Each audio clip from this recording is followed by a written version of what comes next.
6-8 મહિનાની અંદર હાલે, વર 1.5 વર હાલે, સંતાન થયું ન થયું, હવે નથી ભળતું આની યારે, હવે આ નથી ગમતો, હવે અહીંથી છૂટું કરી નાખવું છે. કારણમાં કાંઈ ન હોય, રાઈનો પહાડ તમે બનાવો ને આવું આવું કારણ હોય. અહીંયા બેઠા છો ને સાંભળજો, અને કદાચ એકાદાને જો લાગુ પડતું હોય તો પ્રેમથી માથે ઓઢી લેવાની છૂટ. હવે નથી પડતું, કારણ એટલા બધા મોટા હોતા જ એ કારણનું સોલ્યુશન આવી શકે, હસતામુખી આવી શકે. પરિવારની અંદર 5 વ્યક્તિ બેસીને બેસાડે ને તો એ સોલ્યુશન એનું આવી શકે, પણ છતાં એવું છૂટું કરી નાખવું છે. શું કામ એને ખબર? 15 લાખ, 20 લાખ, 25 લાખ, 35 લાખ આ દેખાય. એ માણસ છે ને એની કરતા 30 લાખ 35 લાખની કિંમત વધારે હોય, એ આપી દો એટલે તમે નું છૂટા. હજી તો અહીંયા આપ્યું ન હોય ને પેલા ઘર ઘણું બીજી જગ્યાએ કરી નાખ્યું હોય. ત્યારે મને એમ થાય કે અહીંયા જવાની ઉતાવળ હતી, અહીંથી છૂટું થવાની ઉતાવળ હતી, કે 30-35 લાખ લેવાની ઉતાવળ હતી. આપણે 2 હાથ જોડીને મારે કહેવું છે, પત્ની તરીકે સાસરિયામાં નથી સચવાતા, અથવા તો નથી રહેવું, કોઈ પણ રીઝન એવું છે કે જેમાં તમે સાચા છો, હાલો તમને માયના મેં સાચા છે, વયું જવું છે ને એ પરિવારને દુઃખી કરીને ક્યારેય ન જવાય, એ પરિવારનો ક્યારેય ટકો કરીને ન જવાય. આ તો બહુ ગુજરાતી ભાષાની વાત છે. અને એ પરિવારની અંદર આપણે આવ્યા હતા અને 5-15 લાખનું જો લાવ્યા હતા ને તો જ 5-15 લાખનું લઈને જવાય. બાકી તમે જે કબાટ લઈને આવ્યા હતા ને એ 3 વર્ષ પછી કબાટની કિંમત 15,000 નથી રહી. એટલે છૂટું કરવા માટે દીકરીને કદાચ એમ ન થતું હોય કે આપણે 30 લાખ લઈ લઈ, 35 લાખ આપો તો છૂટું થાય એમ. કદાચ તમારા દીકરીના પિતાશ્રીને કે એમના મમ્મીનું જો એવું કહેવાનું હોય ને કે ત્યાંથી 30 લાખ રૂપિયા કાટલું ઘરેણું પાછું આપે તો જ આપણે છૂટું કરવું છે. 2 હાથ જોડીને મારા મા બાપને એવું કહેવું છે કે પ્રશ્નો જીવનની અંદર ઘણા બધા આવે, ઘણા બધા આવે. તમે તો રામ યજ્ઞ બેસાડ્યો છે, જ્ઞાન યજ્ઞ બેસાડ્યો છે, રામને કેન્દ્રમાં રાખીને વાતને કરી છે. આવું મારા સીતાજીના જીવનને તમને દુઃખ ગણાવાતા. રામાયણની અંદર એ વાતનો ઉલ્લેખ છે, સીતાજીએ મિથિલાની અંદર દુઃખ નહોતું જોયું અને વિશ્વનું શ્રેષ્ઠ કુળ જોયું હતું. મિથિલા કનકન ખીલા, જમાઈ રાજા રામ મિલા. કેવું મજાનું ઘર, કેવું મજાનું કુટુંબ, કેવી મજાની પ્રતિષ્ઠા, અને રઘુવંશનું 40મું સંતાન એટલે પ્રભુ શ્રી રામ રાઘવેન્દ્ર સરકારની યારે જેમના લગ્ન, એમના અર્ધાંગના અયોધ્યાની અંદર આવીને પળનું સુખ નહોતું જોયું. દુઃખ દુઃખ ને દુઃખ, અને મિથિલાની અંદર માત્ર સુખ સુખ ને સુખ. 7-8 વર્ષની એ વયની અંદર શિવજીનું ને પરશુરામનું આપેલું એ ધનુષ છે એ ભાંગી નાખે ધડ કરતું. એના પિતાશ્રીને સમજાઈ ગયું હતું કે સામાન્ય સ્ત્રી કે સામાન્ય દીકરી મારે આંગણે નથી, આ એવી દીકરી છે કે એનું ભાગ્ય હશે ને એ ક્યાંય કેટલાય યશ ગાથાઓ ગાશે ને વર્ષો તો એ યશ ગાથાઓ એની ટૂંકી નહીં થાય. આવું આવું વિશેષ એનું વ્યક્તિત્વ હશે, આવું વિશેષ એનું જીવન હશે.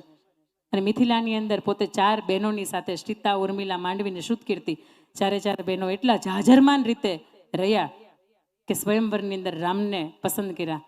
અને રામને જોઈને જનક રાજાએ બીજી 3 દીકરીઓને આપી કે આવું હારું કુટુંબ હોય ને આવું હારું કુળ હોય તો આપણે આપણી દીકરીઓને ઠેકાણા બીજા દેવાય જ નહીં ને. 4 ભાઈ હોય તો આપણે 4 દીકરીઓને દો. આપ્યા પછી થોડા જ સમયની અંદર માતા કૌશલ્યાને એવું, માતા કૈકેયીને એવું થયું કે મારા ભરત માટે ગાદી માંગો અને રામની માટે વનવાસ માંગો. દશરથ રાજાએ ત્યાં સુધી કીધું હતું કે તમે મને કહો ને તો હું તમને બીજું અયોધ્યા કુળ નગરીનું સર્જન કરી દઉં, ભરત માટે એ રાજ્ય આપું, પણ મારા રામની સાથે તમે આવું ન કરો. અને ત્યારે માતા કૈકેયીએ કીધું તું તમારે કરવું હોય ને તો આ 2 કરો, બાકી આના સિવાય મારે બીજું કોઈ વચન નથી જોતું. દશરથ રાજા છે એ બંધાયા વચનથી અને એને વચન આપ્યું. રામને વનવાસ મળ્યો ત્યારે વનવાસ તો એકને જ મળ્યો હતો ને, છતાંય સીતાજી વલકલ પહેરીને તૈયાર થયા. અને સીતાજીએ રામને કીધું પ્રભુ ઉભા રહ્યો, મારે આપની સાથે આવવું છે. દેવી સમજો, ત્યાં ન અવાય, થોડા દિવસનો પ્રવાસ નથી, સુરત જઈને પાછું નથી આવવું, 14 વર્ષનો વનવાસ છે. ત્યાં તમારા કેશ ગૂંથી દે, તમારા પાણી ભરી દે, આવું કોઈ ન હોય. તમે સમજો ત્યાં ન અવાય. તમે જીવન એવું જીવા જ નથી. તમે મિથિલાની અંદર જે રાજ કર્યું છે ને એ રાજના 1% હું 1/2% ત્યાં સુખ નથી. હું હમણાં જઈશ ને પાછો વહી આવીશ, મારી સાથે લક્ષ્મણ આવે છે, બરાબર છે, તમારે નથી આવું. પ્રભુ તમે તો સાથે છો ને, હું સાથે છું. પ્રભુ ગમે એવા જીવનના દુઃખ આવશે હું ભોગવી લઈશ, પણ તમારો સાથ છે ને સાહેબ. એટલા માટે સીતાજી 14 વર્ષના વનવાસની અંદર ગયા હતા કે એના માતા સુનૈના હતા ને એ જ્યારે વળીને સાસરેથી જતા હતા ને ત્યારે સુનૈના માતાએ માથા ઉપર હાથ રાખીને એવું કીધું હતું, પતિના સુખે સુખી થવાય અને પતિના દુઃખે દુઃખી થવાય. ઈ સુખમાં હોય ને તો મોજ ફકીરી કરાય, અને ઈ દુઃખમાં હોય ને તો પેટમાંથી પાણી અંદરથી ઉતરવું તમને ન જોઈએ, કારણ કે ઈ દુઃખમાં છે. અને ઈ છે ને તો તમે છો, ઈ છે ને તો તમારા જીવનના સાતે સાત રંગ છે, અને ઈ છે ને તો તમારા ચહેરા ઉપરની રોનક છે સાહેબ. જેના જીવનમાંથી ચૂડી ચાંદલો અને શેથાનો રંગ ઉડી ગયો હોય એનો ચહેરો એક વખત જોજો, તમને દેખાશે. જીવનમાં કાંઈ નથી ખૂટતું, છતાં એના ઈ નથી ને એટલે કાંઈ નથી. ઈ છે તો બધુંય છે. ભગવાનની સાથે ગયા, અશોક વાટિકાની અંદર ગયા, રાવણ લઈ ગયો એને. હમણાં આપણે એક સરસ મજાની અડધી આવડી અડધી ન આવડી એવી રામાયણ આપણે કરી. અને ત્યાં લઈ ગયા પછી રાવણે ખૂબ પ્રયત્ન કર્યા. તમે સમજજો, આ બહુ સમજવા જેવી વાત છે કે સાહેબ, જે સોનાના હરણની અંદર એ સ્ત્રી મોહાઈ ગઈ હતી, એ સોનાની લંકા જોઈને મોહાઈ ન જાય? તો લંકા આખે આખી હોનાની હતી, છતાંય હૃદયની અંદર રામ વસતા હતા કે રામ સિવાય હું કોઈની નથી થઈ, અને રામ સિવાય હું કોઈની થાવે નહીં, રામ સિવાય મને કોઈનો વિચાર ન આવે. રાવણે ખૂબ પ્રલોભન આપ્યા. રાવણે તો ત્યાં સુધી કે રામનું માથું કાપીને હામું આપ્યું ને તોય કહી દીધું કે મારા રામનું માથું નથી, મારું હૃદય બોલે છે, હૃદયની અંદરની ધડકન બોલે છે કે મારા રામ હજી જીવિત છે ને મને લેવા માટે આવશે. કેવડો મોટો યોજન દૂર સમુદ્ર, ક્યાં રામ હતા, ક્યાં ઓળખાણે નહોતી, કોઈને ખબર નહોતી કે સીતાજીને કોણ લઈ ગયું છે, ક્યાં વાનર સેના મળી. અને રામ ને લક્ષ્મણ તો બે જ પુરુષો હતા ને, બાકી તો આખી આખી વાનર સેના હતી, કોઈ શક્યતા નહોતી. છતાંય તે પ્રભુ શ્રી રામ છે રાવણની સાથે યુદ્ધ કરે, વિભીષણને રાજ સોંપે, સીતાજીને લાવે, અગ્નિ પરીક્ષામાંથી પસાર થાય, અયોધ્યાપુરીની અંદર આવે, બધા એનું સ્વાગત કરે. અને થોડા જ સમયની અંદર ખૂબ મજાની વાત સંભળાય કે સીતાજી છે ને માતા એ ગર્ભવતી છે, એના ગર્ભની અંદર બે બાળકનો ઉછેર થઈ રહ્યો છે. અને એટલો બધો અયોધ્યાની માટે હર્ષનો અને આનંદનો એ ઉત્સવ હતો, તમે વાત જવા દો. પણ મેં તમને કહ્યું ને એમ કે આપણો ઉત્સાહ હોય, આપણી ખુશી હોય ને એની અંદર તરત જ કોઈક વ્યક્તિને એમ થાય કે આમાં આપણે આપણા તરફથી યોગદાન હું આપી શકીએ. ને ધોબીએ યોગદાન આપ્યું કે આ જગ્યાએ મારી પત્ની હોત ને હું ન સ્વીકારત. કોઈ બીજાના રાજ્યની અંદર રાજાની હાથે રહીને આવી હોય એક વરસ સુધી, મારી પત્નીને હું ન સ્વીકારું. રામ આદર્શ રાજાએ હતા, પતિ હતા ને આદર્શ, તો એની સાથે રાજાએ હતા. એને નિર્ણય લીધો કે લક્ષ્મણ જાઓ, તમારા ભાભી છે ને એને વનની અંદર મૂકી આવો. ભાઈ આવો નિર્ણય ન લ્યો, હું પ્રજાના હિતની અંદર નિર્ણય લઉં છું. લક્ષ્મણ જાઓ, તમને આદેશ આપવામાં આવે છે. લક્ષ્મણ એને રથની અંદર બેસાડીને જાય છે. એવું કહેવાય છે કે હજી તો વન આવ્યું નહોતું ને, 14 વર્ષની અંદર તે વનની અંદર ગયા હતા, હજી તો 10 ડગલા હજી ગાડું એનું ચાલ્યું નહોતું, રથ ચાલ્યો નહોતો ને, એ પહેલા સીતાજી એવું કીધું, હે પ્રભુ આ વન કેદી આવશે? વનથી જે સ્ત્રીને આટલી બધી બીક લાગી હતી, 14 વર્ષ એને તમારી સેવાની અંદર કાઢ્યા હતા, 14 વર્ષ એને તપશ્ચર્યા કરી હતી, બ્રહ્મચર્યનું પાલન કર્યું હતું, અને હવે એના આનંદના દિવસો છે ને, સમાજ તો જે વાતો કરવી હોય એ કરે. રામે કદાચ એના જીવનની અંદર ભલે પૂર્ણ પુરુષોત્તમ કહેવાય, પણ આ એક ભૂલ કરી હતી કે જે સમયે એના પત્નીના સાથની જરૂર હતી, આ સમયે એના પત્નીના સાથ એનો નહોતો મળ્યો.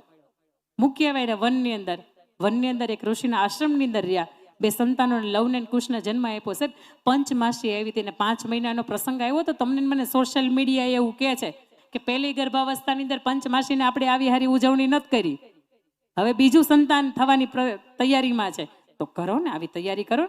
મારા ભાભીને નણંદબાને કેટલો ઉત્સાહ હોય, એમને ઉત્સાહ નહીં હોય? હારા ખાલી સરપંચ હોય ને તો એટલો બધો ઉત્સાહ હોય કે આપણે પંચમાસીને આપણા શ્રીમતના પ્રસંગ, આપણા લાડવાના પ્રસંગ કેવા જોરદાર ઉજવાશે. આ સ્ત્રીને પંચમાસીમાં કોઈ પંચમાસી બાંધી નહોતી, કોઈ દોરો ધાગો બાંધ્યો નહોતો, 7 મહિને શ્રીમંતો નયનનો સંસ્કાર કોઈ કર્યો નહોતો. અને સાહેબ બાળક જન્મા ને કેવા રૂપરૂપના અંબાર જેવા તેજ જોવો તમે, દિવ્ય અંશ પ્રભુ શ્રી રામના જન્મ થયો હતો. એને કોઈ લાડવા લઈને આવે ને આવી પરિસ્થિતિ નહોતી. છતાંય સીતાની કહાની તમે તો અત્યારે પુરુષોત્તમ માસ છે તે કંઈક સાંભળતા હશો, કંઈક વાંચતા હશો. અને એક સીતાની કહાનીની અંદર સીતાજી પોતાના સંતાનને એટલા બધા તેજોમય, એટલા બધા બળશાળી અને એટલા બધા તેજસ્વી કરીને એક જ વાતનો એ સતત વાત એના બંને સંતાનો સામે કર્યા કરે કે તમારા પિતાશ્રીથી વિશેષ કોઈ જગતની અંદર કોઈ સત્પુરુષ નથી, તમારા પિતાશ્રીથી વિશેષ કોઈ બળવાન નથી, અને તમારા પિતાશ્રીથી વિશેષ કોઈ પૂર્ણ પુરુષોત્તમ નથી. તમે એના વંશજ છો, તમે એના સંતાન છો. અને એને તલવારબાજી શીખવે, ઘોડે સવારી શીખવે. અને 8 વર્ષના એ સંતાનો થાય, રામના દરબારની અંદર આવે. અને રામના દરબારની અંદર આવ્યા પછી હમ કથા સુનાતે રામ સકલ ગુણ ધામ કીએ, રામાયણ હે પુણ્ય કથા શ્રી રામ की આખી રામાયણ સંભળાવે. અને પ્રભુ શ્રી રામ એ ભર સભાની અંદર બેઠા હોય ને ઊભા થઈ જાય. તમે કોના સંતાનો છો? તમારા મા બાપને વંદન છે.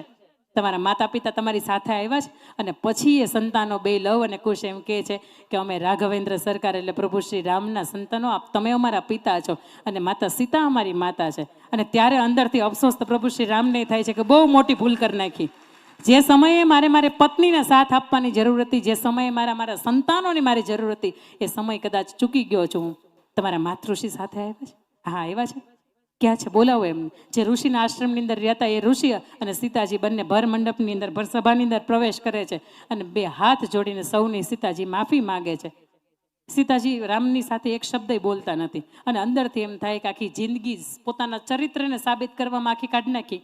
એક સ્ત્રીમાં જો આખી જિંદગી કોઈ અઘરામાં અઘરો પડાવ આવતો હોય ને તો પોતે ચરિત્રથી ચોખ્ખી કેટલી છે ને આનો જવાબ દેવા માટે એના માટે બહુ અઘરું લાગતું હોય.